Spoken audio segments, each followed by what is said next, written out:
Jewelry that's been handed down through the generations, like my mom, my grandma. Do you have some? I do. Allison? I have dance costume jewelry too. That exactly. And yet you think, what am I going to do with this? Where do I put it? How do I store it to make it beautiful and keep it safe? Well, that's where Kenneth Wingard comes in. Yay. Because you are going to show us a beautiful way and a unique way to store these really valuable pieces. And you were inspired by one of our Facebook viewers, I understand. Yes, you know how I love it when you all write in, you send photos of projects. Sometimes projects we do on the show, but other times it's just, oh, look what I did this weekend. So Lisa Hines sent this photo to me on Facebook.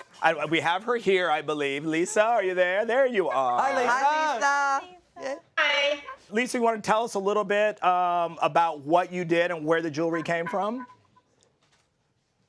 Well, I'd been looking for a way to display my mother's jewelry that she had left to us, and I saw this idea one day and thought that that was something that That's I beautiful. could do. Oh, see, there's a photo. And, Yeah. So after a trip to the local craft store, and I dug out all her old costume jewelry, I just started placing the jewelry in the shadow box, and it just developed from there. It was so easy. I didn't realize how easy it really was. There you go. And the thing, I have to give you total props, Lisa, because I kept going back and looking at that photo. You know, putting stuff in a shadow box obviously is not a new idea, but the way you organized it and the way you grouped it, it really transformed it from just a bunch of pieces in a box to really a work of art. The sum of the parts, the whole was greater than the sum of the parts. Thank you. Correct. Wow, that was math. And not to mention, Lisa, to buy these, by the way, if you go to the store and try to buy these shadow boxes that are made, you know, intricately and ornately, they're very expensive. Right. Yes. Well, So let me, I'm not sure how you did yours. I'm going to sort of show how I did mine. And then Lisa, you chime in if I'm doing something wrong. please. Okay. Yes. So, you know, it's funny because I did this one. This was a shadow box I'd already bought at the craft store. It was all ready to go. And then I was going through our storage room to come up with another one. And then I said, you know, I'm just going to show people the reality of it. Like, I didn't go out and buy a new shadow box. I found a shadow box that we had used in the living room. I put all the gold stuff on there in the dining room. So I ripped that off.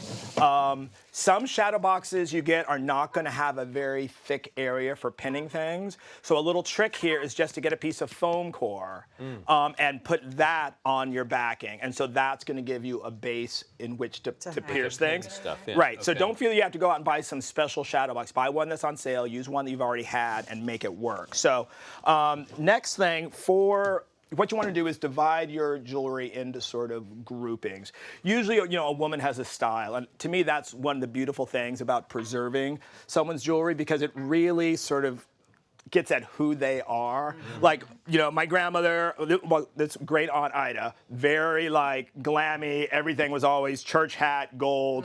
She died at 98. And after she died, we found out she was actually 103. She'd been lying about her age since she was in her 30s. And she was lying 5 Nobody years. knew.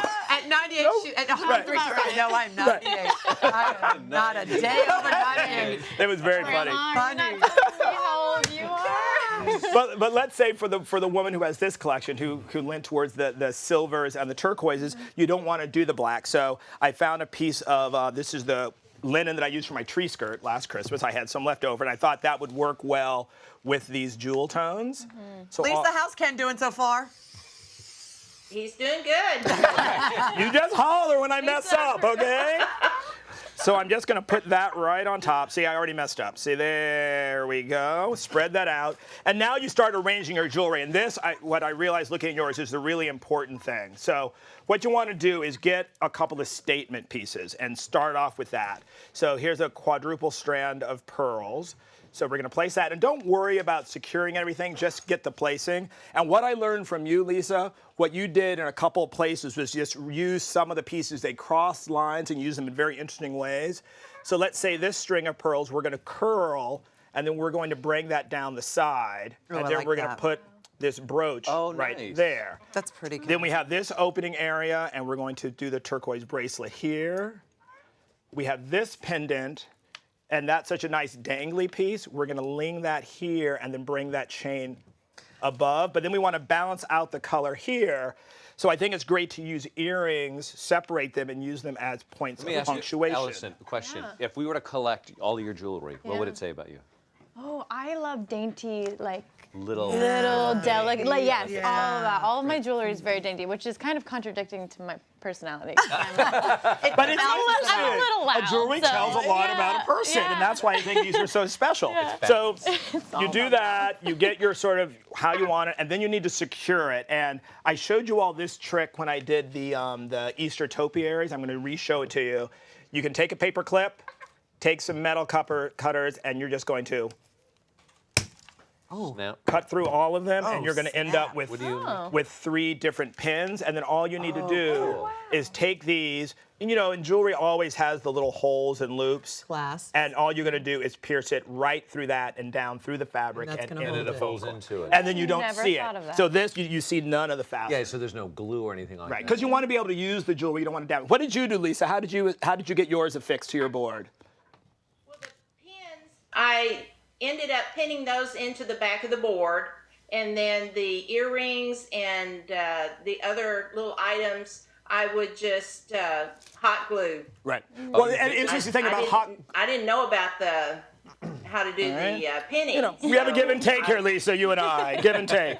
But hot glue is great, though, because hot glue, unlike regular glue, it's going to, if you want to take it off, that will pop right off Very the metal, easily, and you yeah. won't damage the jewelry. So now let's talk about the way I finished it. And this is something that you did not do on this piece, but you see how I monogrammed this here.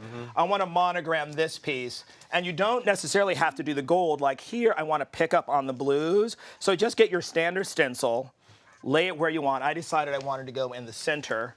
A little bit of regular craft paint. Excuse me. Watch me do it all over your dress. Sorry. Exactly. It's like- I could use some color. I might actually work with this. and I love these little sponges. I've recently discovered them. They're perfect for stenciling. So you want very little paint. So put it on there. Get most of the paint off. One of our DIY contestants, one of our finalists, taught me this. I love these sponges. Yeah. And then straight on. And I have to say, stenciling on glass, easiest thing ever. So let's say I mess up and, ooh, I get a little bit of that in there. Just wipe it off. You wipe it out. Right. It wipes off completely easily. And you start over. So you get that, and then let's say I wanted to make it a little bit more interesting.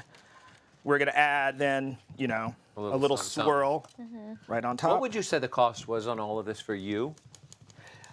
For me, well, obviously the big thing is the jewelry, and you already have that. Well, that's so, priceless 'cause Right. it's from your family. Yeah. And you can get a shadow box on sale, $9. Right. And the And- paint, senior craft box. and then let put me that just- right on That's top. so And pretty. Look at that. Allison, That's what do you beautiful. first of all, what do you think of his work? I like it. Right. It's very pretty. I like the monogram And on there. and would That's you an idea I hadn't thought of.